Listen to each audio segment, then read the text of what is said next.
Marine reacts to SCP-035, also known as the Possessive Mask, Object Class Keter, and is a mind-affecting sentient SCP by TheVolgun. So I don't know too much about SCP-035. All I know is that it's a mask, and it's always got this dripping type thing going down its face. Other than that, just reading the title, it's Possessive Mask, which isn't necessarily two words that you want together, and the fact that it's sentient, I'm assuming it somehow has ways to try to lure people to put it on, and then it might jump from host to host, but this is just kind of me thinking just from the title itself. I just wanted to take this short moment right here to really thank everyone who's subscribed, commenting, liking the videos. Really does get me in a very giddy mood. Especially in the mornings, I'm not really a morning person, but when I see just all these comments just overnight from the videos from the night before, it's a good way to start the day, and it's really making me think that 2021 is definitely going to be a good year. Every single time now that I start looking at a video, it's getting me more excited to get to the next one. I know a big one that a lot of you have been talking about is the IKEA one. Don't worry, that's on the list and the top 5 right now. It's going to be out in a couple days. And if you are curious as to what other videos are going to be coming up, just go ahead and check the description. You're going to see a little list, about 5. And you're going to see what videos are going to be coming up in the next few days. And before we get into the video, don't forget to hit like, subscribe. It really does help me out a lot. Hit that notification button right there. That way you get notified every time I do upload. Sometimes uploading twice a day. I usually work on them in the mornings and then releasing them late afternoon or late evening. So when you all get off work, you enjoy the videos at your leisure. So without further ado, let's see what SCP-035 is really all about. Good afternoon, everyone. My name is Dr. Miller, and the SCP we're going to be looking at today is SCP-35. Object Class Keter. Special Containment Procedures. SCP-35 is to be kept within a hermetically sealed glass case no fewer than 10 centimeters thick. This case is to be contained within a steel, iron, and lead-shielded room at all times. Doors are to be triple locked at all times, with the exception of allowing personnel in or out. No fewer than 2 armed guards are to be posted at any time. Guards must remain outside at all times and are not allowed within the containment room under any circumstances. A trained psychologist is to remain on site at all times. Research personnel are not to touch SCP-35 at any time. SCP-35 must be moved to a new sealed case every 2 weeks. The previous case must be disposed of via SCP-101, as it shows no adverse reactions to SCP-35's corruption. Anyone who comes into contact with SCP-35 when it is in possession of a host is to be given an immediate psychological evaluation. So I'm assuming, real quick, just the part about the guards standing outside and never going in under any circumstance. I'm assuming that's just because if the mask were to get on them, then they would have a gun and could cause quite a bit of damage. Description: SCP-35 appears to be a white porcelain comedy mask, although at times it will change to tragedy. In these events, all existing visual records, such as photographs, video footage, even illustrations of SCP-35, automatically change to reflect its new appearance. A highly corrosive and degenerative viscous liquid constantly seeps from the eye and mouth holes of SCP-35. Anything coming into contact with this substance slowly decays over a period of time, depending on the material, until it has decayed completely into a pool of the original contaminant. Glass seems to react the slowest to the effects of the item, hence the construction choice of its immediate container. Living organisms that come Did the face just change? I could have sworn it just changed. into contact with the substance react in much the same way, with no chance of recovery. Origin of the liquid is unknown. Liquid is only visible from the front and does not emerge or is even visible from the other side. Don't remember seeing anything about like how fast this liquid can actually deteriorate the person or substances that it comes in contact with. I would assume though, if it's continuously doing this, even if it gets on a person, then wouldn't the person just die pretty quickly? Or depending on how fast it spreads or how long it actually takes to fully deteriorate them? Subjects within 1.5 to 2 meters of SCP-35 or in visual contact with it experience a strong urge to put it on. when SCP-35 is placed on the face of an individual, an alternate brainwave pattern from SCP-35 overlaps that of the original host, effectively snuffing it out and causing brain death to the subject. The subject then claims to be the consciousness contained within SCP-35. The bodies of possessed subjects decay at a highly accelerated rate, eventually becoming little more than mummified corpses. Nevertheless, SCP-35 has demonstrated the ability to remain in cognitive control of a body experiencing severe structural damage, even if the subject's body literally decays to the point where motion is not mechanically possible. No effect is found to be had when placed on the face of an animal. Alright, so we found out that it does happen pretty quickly. I'm pretty sure they said the person just dies, but then they ended up saying something about being in the mind. Or they may have just been talking about 035. And like, he just immediately takes over, and like the host is just completely dead, or brain dead, and then he has full functionality of the actual body. Conversations with SCP-35 have proven to be informative. Researchers have learned various details about other SCP objects and history in general, as SCP-35 claims to have been at many monumentous events. SCP-35 displays a highly intelligent and charismatic personality, being both amiable and flattering to all those who speak with it. SCP-35 has scored on the 99th percentile on all intelligence and aptitude tests administered to it, and appears to have a photographic memory. However, psychological analysis has discovered SCP-35 to possess a highly manipulative nature, capable of forcing sudden and profound changes to interviewers' psychological state. SCP-35 has proven to be highly sadistic, prompting some to commit suicide and transforming others into near-mindless servants with linguistic persuasion alone. SCP-35 has stated that it has intimate knowledge of the workings of the human mind and implied that it can change anyone's views if given enough time. I wonder if they're going to actually say like how he does this. I mean, I know they say that he's very good at persuading people and like changing their psychological state, but like, does he do this through keywords? Does he know like background on these people? Does he, just in a sense, like how he actually does it? You know, maybe hypnotism, possibility, but no specifics as of yet. Additional. SCP-35 was found sealed in a crypt in an abandoned house in Venice in 18. Addendum 3501. SCP-35 has been found to be able to possess anything that has a humanoid shape, including mannequins, corpses, and statues. SCP-35 has been able to motivate all into movement, removing the need to expose live subjects to SCP-35. Still, anything it possesses inevitably decays into motionlessness. Addendum 3502. SCP-35 has facilitated an escape attempt, convincing several of the research staff to aid it in its bid for freedom. Insurrection failed. All staff that have been in contact with SCP-35 have been terminated, and mandatory psychiatric evaluations have been implemented for all personnel coming into contact with SCP-35. Addendum 3503. It has been determined that SCP-35 is capable of telepathy, whether or not it possesses a host, even penetrating to the subconscious of others, and using the knowledge it finds to its advantage. Extreme caution is advised when choosing subjects to converse with SCP-35.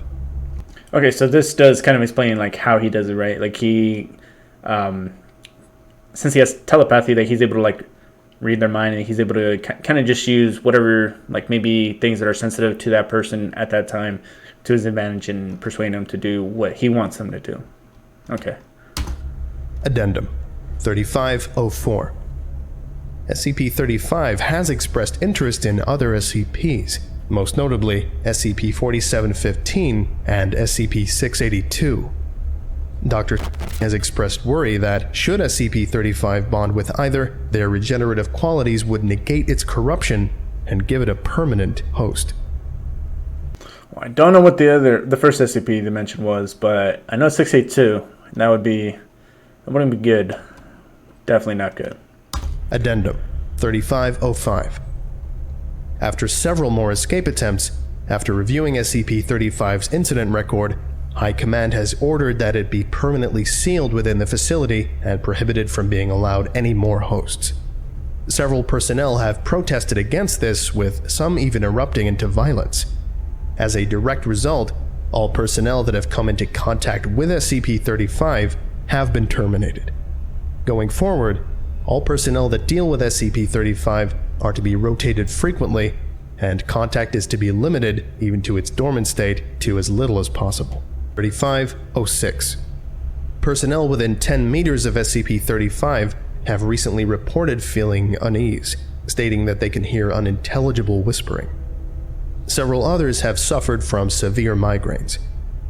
Object has been monitored, but there is no change in its dormant behavior, and no sounds have been recorded.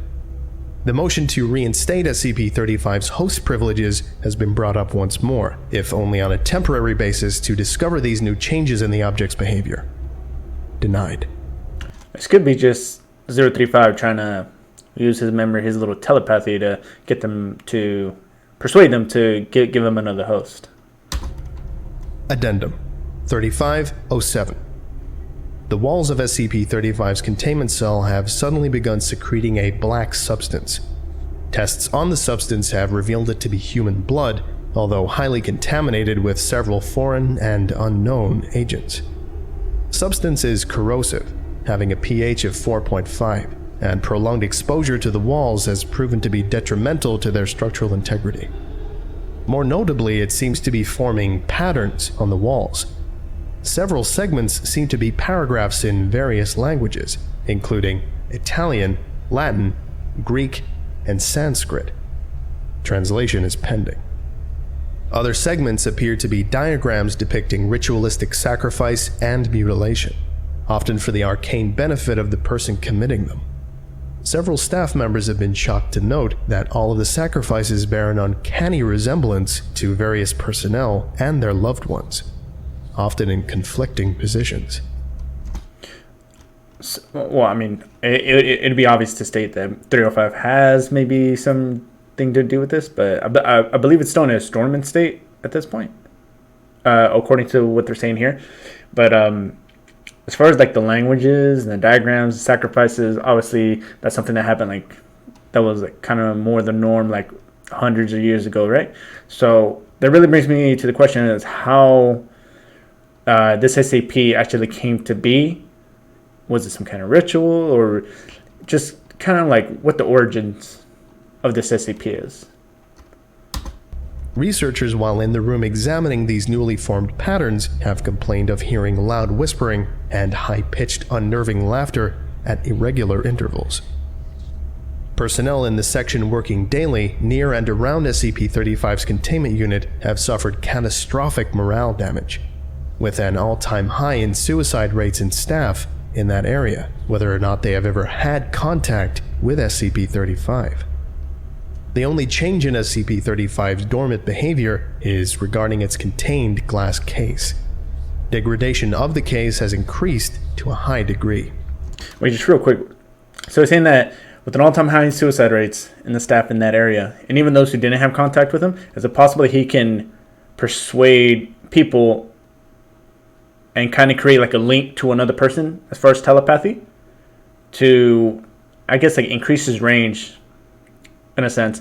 Or is it possible that he's just convincing someone that has met him to talk to someone who hasn't met him and persuade them? That way it's kind of like a third kind of means, possibly, if he's trying to get someone to help him escape. So this way it kind of draws attention off of him. Or is he able to actually like link from one person to the other in that way, and then every time increasing his reach a little bit? I don't know. It's just a little theory, small theory. Enough so that the glass will occasionally shatter, causing a wide dispersal of SCP-35's contaminant.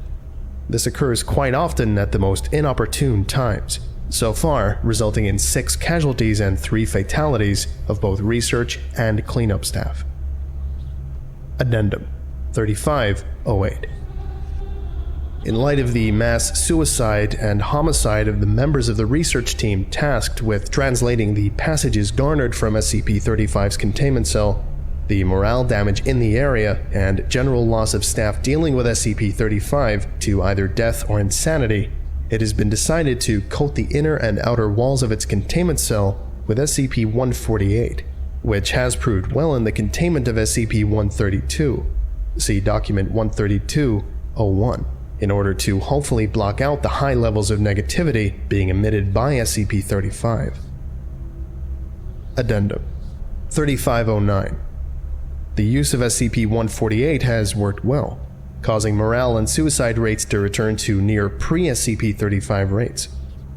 However, the material appears to facilitate the negativity within its cell, causing a veritable greenhouse effect inside.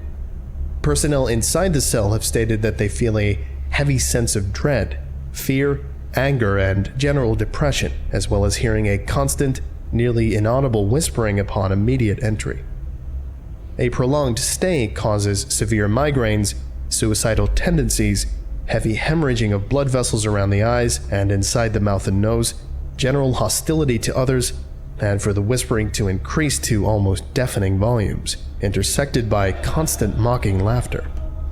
Exposure of more than 3 hours inevitably results in the subject falling into a deep psychosis and attempting to harm either themselves or others.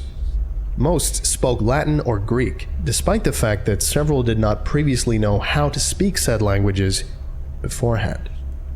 Okay, I just realized because it started to creep me out. I was hearing like a little laughing, and then I heard like a little whispering, so I'm assuming that's just a little effect from the video, but good effect though, good effect. The presence of blood in both word and diagram formations has increased disproportionately, the walls becoming cluttered and the formations beginning to overlap each other. The substance is proven to be both difficult to clean and even more corrosive than was originally recorded, with a pH of roughly 2.4. General estimation gives the current walls a life of 2 months before they will need replacement. It is becoming gradually more and more difficult to contain SCP-35, and the debate to reinstate its host privileges has once again come up. Denied. Addendum 3510. The walls, ceiling, and floor of SCP-35's containment cell have now been completely saturated in blood. All personnel entering and guarding the area must wear full hazmat protection suits. Constant cleaning efforts are being instated. Addendum 3511. The magnitude, intensity, and reoccurrence of the phenomena that occur within SCP-35's containment cell have increased to an alarming degree. The cell door has been known to become locked of its own accord while personnel are inside and unable to be opened for a period of time. Appendages form out of the larger puddles of blood and often attempt to grab or harm personnel near them. Blurry apparitions have started appearing to staff. Electronic devices now no longer work inside the cell, and the light cannot be turned on, though there is no physical reason why it doesn't work, forcing those entering to use non-electric based light sources. Cleaning measures are having no discernible effect on the cell, and the walls are degrading at a very high rate, forcing them to be replaced within a week at best, although the blood makes it nearly impossible to properly achieve this. I keep feeling like the face is changing, so it's making me like whiplash in my head, but the fact that it's covered, his containment is now covered in blood, like a lot, so, and it's saying that there's appendages forming out of them. That just doesn't make sense with everything else that has been said. I mean, not that it doesn't make sense, like in terms of like of prior things that were said about it, but it doesn't make sense because it kind of feels like it was just added in there. And I don't know if they're gonna have more information on that. I don't know, maybe past victims who deteriorated in the past that have warned them. But all of a sudden, it just seems like this SCP is getting a lot stronger and stronger. I definitely understand why it's considered Keter now. But also, just because now it just seems like anything they try to do to contain it, it's just finding new ways to circumnavigate those attempts. But then again, I'm under the understanding that it's still dormant. Or is it making people think that it's dormant, but it's not? Because it can affect the mind, right? Just throwing that out there right now. SCP-35 may have to be moved to a new cell entirely, with the old one sealed off and disengaged from the rest of the facility. Okay. I think that about does it for today. Thank you all for listening, if indeed you still are, and you are all dismissed. Alright, let's just talk about that real quick. My only biggest question with this has been really, is this SCP really dormant? Or is it making people think that it is, and that's why it's able to be so active, right? And then in this case, since it's also saying that it can attach to any humanoid type shape, including statues, right? Is it possible that it can do this? I mean, I would assume it'd be possible to do it to SCPs who are also humanoid in nature. When I started hearing that the walls were getting the corrosive substance on it, I immediately thought of the old man who has like the little pocket dimension. That's kind of the, I mean that might be a little far-fetched, but I mean, thinking if he could control other SCPs, then that just ends up being a whole nother ballgame. In actuality, he can control SCPs. He can, because he stated that there was something in there about him wanting to combine with one SCP or 682. Throw away all that about whether or not he can control SCPs.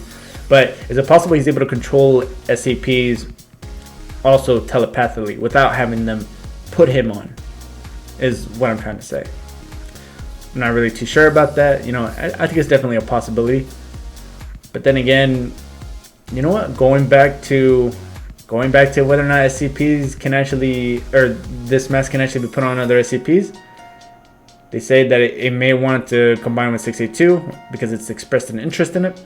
But technically 682 is always described as a reptile, right? So it isn't a humanoid. It isn't a humanoid shape. It's more like an animal shape, like crocodile, obviously. But it has stated that it doesn't work on animals. So would that even be a possibility? Oh, I'm throwing theories back and forth. So that's going to go ahead and be it for this video. Don't forget to like, subscribe. It really does help me out a lot. Dislike if you didn't like it. It helps me improve the channel. Until then, I'll see you all in the next video. Bye.